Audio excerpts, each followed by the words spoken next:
guys, what's up? What is good? What is going on? It's me, Kitty on a Leash, and I'm back with another episode of the 12 Days of Manga. And this volume is a personal favorite of mine, and that is Solanin by Inio Asano. Solanin tells the story of Meiko, a recent college grad who is working an office job that she hates. She can't stand it. And she knows that there's more to life than working this boring old office job day in and day out.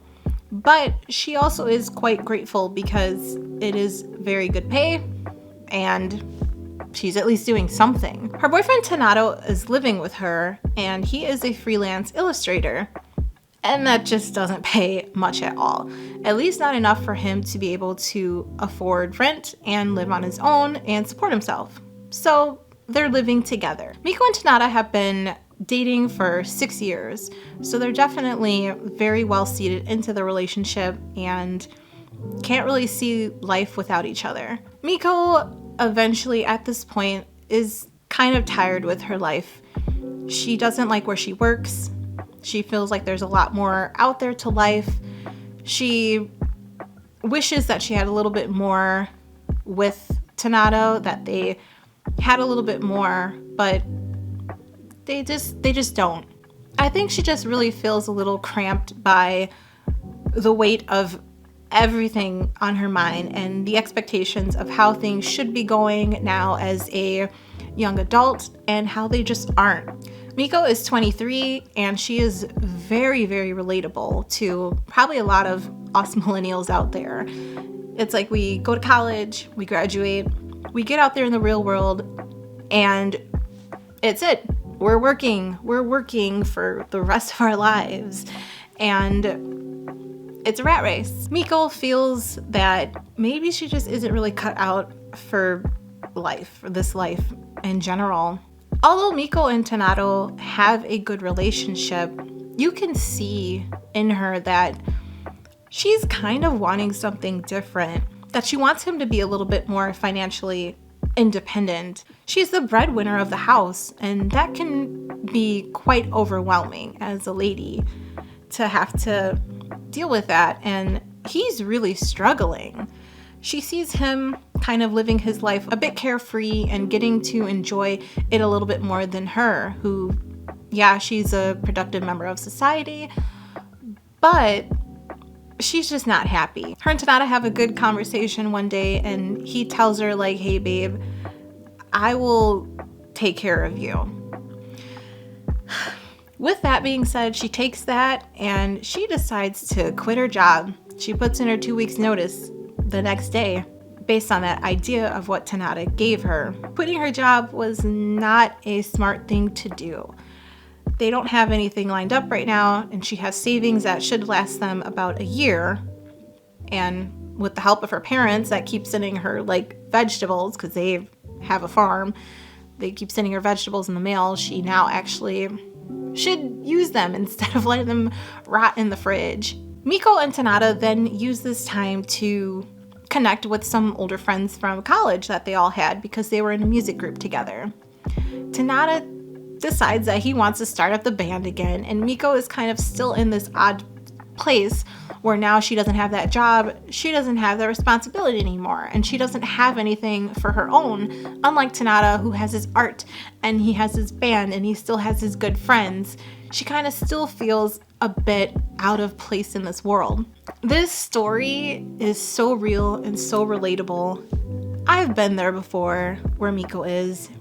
I've had these thoughts, I've had these feelings in the past, and it's hard, you know, you don't really see much anime actually talking about what us real people have to go through on the day-to-day. And I feel like Inio Asano is perfect at laying that out there and just saying, hey, this is a glimpse into a life that's not all fairy tales and rainbows, and they have each other, but they still feel empty in ways. The story then gets to a point where Meiko is finally in a place where she's starting to see a little bit more happiness. She's happy to see Tanada in the band, playing his heart out, having fun, living his life, and it just really starts to bring up her mood a little bit. but there's still that lingering thought in the back of her mind that maybe something's not right here. Even her mother came to see her once and just said, you know, you really shouldn't have quit your job. That was really stupid of you. And you're living with this boyfriend. Like, this is just not a good situation. And she doesn't say it, but, you know, they're really kind of like living in sin. And she was probably in not a good position to just quit her job. The whole situation does not look good. It probably would have looked better if she were working and, you know, he was bringing in a little bit more money. It would probably look a little bit different, but that's not the case for their life right now. Now, I won't dive into what does happen, but I will say it's really deep. I didn't see it coming, and it's really sad. But it's real, and it is how Meiko's life is changed from there forward. This story is so brilliant. It is my favorite from Inio Asano, and I feel like I kind of have a love, it's not really like a love-hate relationship, but I either love his work or it just leaves me so perplexed. I'm just confused and kind of like in this phase where I don't know if I hated it or if it was just too weird for me to enjoy.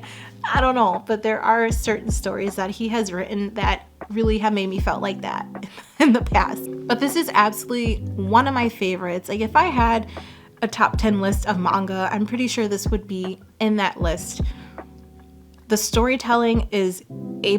It feels real. It feels very not sugar-coated.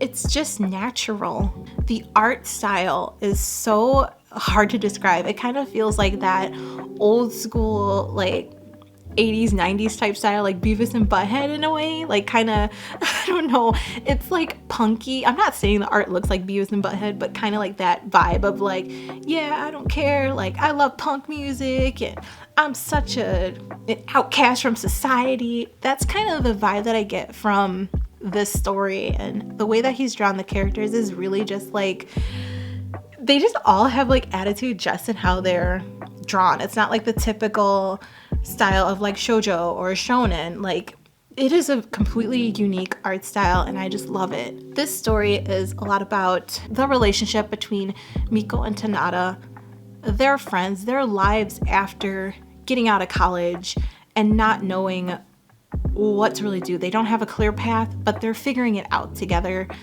And oh, the tragedy that happens. It's sad. It's so sad. Just prepare yourself, okay? You won't know when it's gonna happen when it does, but it does. And ooh, there are a lot of strong thoughts, strong emotions, and strong feelings that you're gonna feel when reading this story. I like the music element. I love manga that ties in music in some way because it's just so fun. I feel like you really get to see a whole nother side of the stories, like Anonymous Noise and Nana, Beck. Like, I just love any story that brings music into it. All in all, Solanin is a good story to pick up.